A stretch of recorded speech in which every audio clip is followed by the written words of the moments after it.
They thought no one would retaliate. Then Earth heard the child screamed. The village lay on the edge of forgotten lands, tucked between old forests and mountains whose peaks disappeared into the clouds.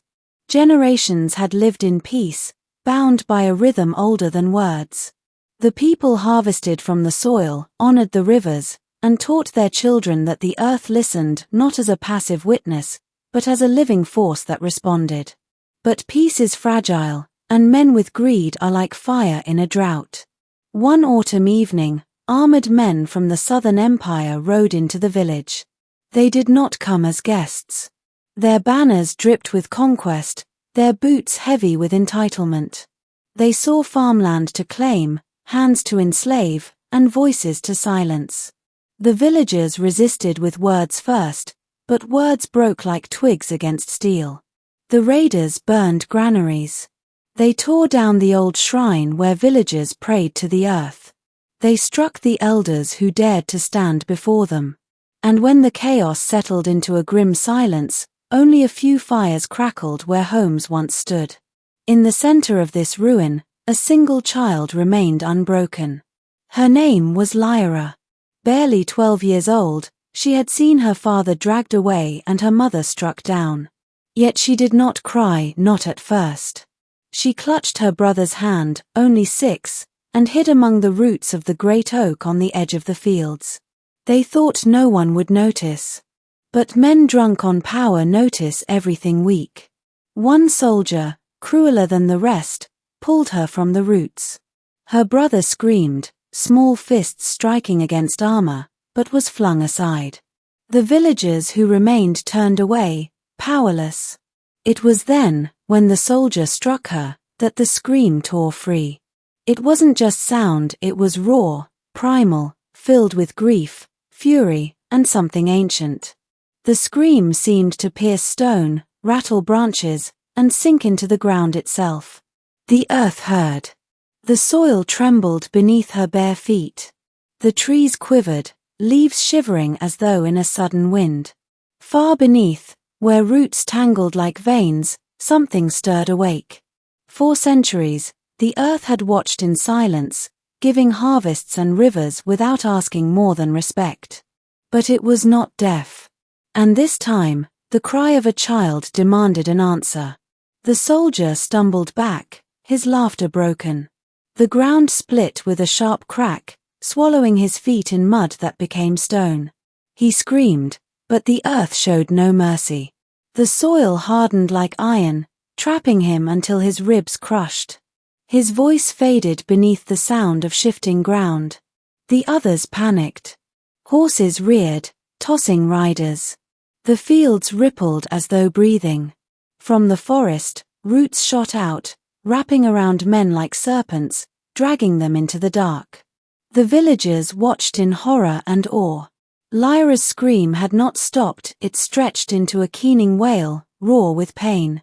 Yet with every breath, the earth moved as though obeying her grief. Mountains echoed with groans. Stones rolled from their cliffs. Rivers swelled, breaking free of their banks to chase fleeing men. The Empire's soldiers had believed no one would retaliate, that their power was unchallenged. But they had awakened something they could not fight. And still, Lyra stood, her voice shaking the night. Her brother crawled back to her side, clinging to her hand. He did not understand what she was doing, only that she was no longer the same sister who had hidden in fear. Her eyes glowed faintly, reflecting the firelight and the fury of the earth. The commander of the raiders, a man draped in steel and arrogance, tried to rally his men. He shouted orders, slashing his sword at the twisting roots. But the blade snapped like glass. The ground beneath him surged upward, hurling him into the air. He fell upon a stone that rose to meet him, bones shattering on impact. The survivors fled, stumbling into the night, leaving behind their dead and broken weapons. But even in their retreat, the earth pursued, swallowing some whole, dragging others beneath collapsing trees. When at last the silence returned, only the villagers remained. The fires had burned low, casting red shadows across the wreckage. Lyra sank to her knees, her throat raw. The earth, as if soothed by her exhaustion, stilled. No one spoke for a long time. Finally, the elder woman of the village approached, kneeling before Lyra. Her hands trembled as she touched the child's face. "The earth has chosen," she whispered. But Lyra shook her head. Tears finally came, streaking down her cheeks. "I didn't choose it," she said, voice hoarse. "I just wanted them to stop." And that was the truth.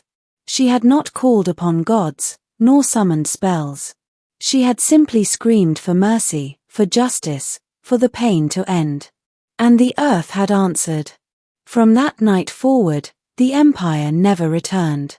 Rumors spread of a cursed land where the ground itself killed invaders. Lyra became both feared and revered, protector of her people, vessel of the earth's wrath. Some villagers worshipped her, others avoided her gaze. But she was still a child. At night, she lay awake listening to the hum of the soil beneath her bed, the heartbeat of a world that now seemed too loud. Sometimes, she swore it whispered back, telling her it would always hear her cries, that she was never alone. And sometimes, that comfort felt like a promise. Other times, it felt like a weight she could never put down. For the earth does not forget.